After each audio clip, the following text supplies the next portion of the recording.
warahmatullahi wabarakatuh.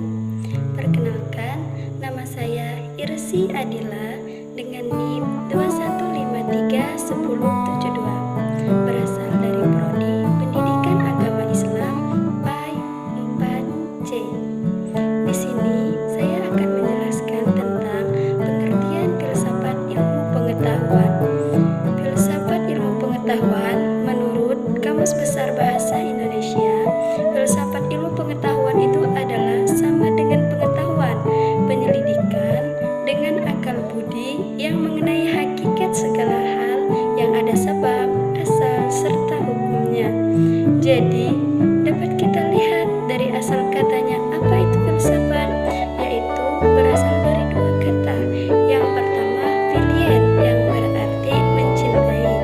Kemudian kata yang kedua yaitu sophia, yang berarti adalah kebijaksanaan atau bijaksana. Nah, jadi filosofia yaitu mencintai kebijaksanaan. Nah, dapat kita lihat misal dengan filsafat ini kita dapat memahami kemajuan pengetahuan yang ada pada saat ini. Selanjutnya yaitu manfaat filsafat.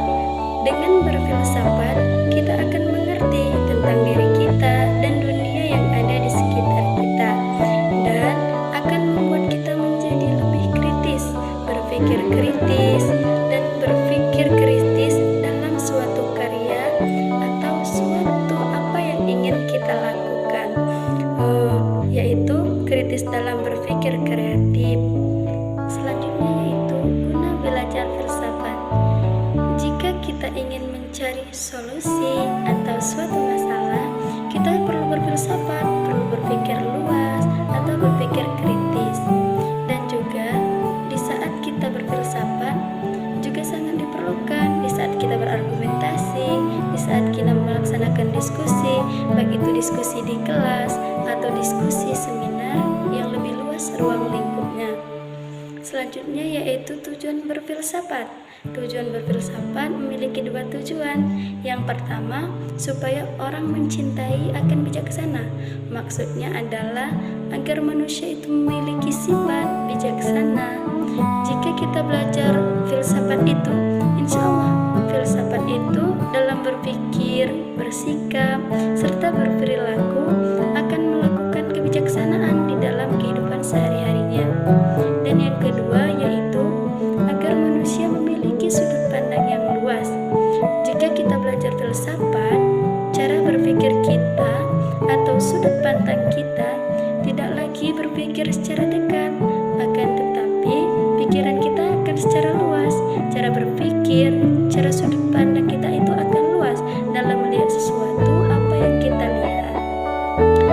Dan yang selanjutnya yaitu perbedaan filsafat, ilmu dan pengetahuan.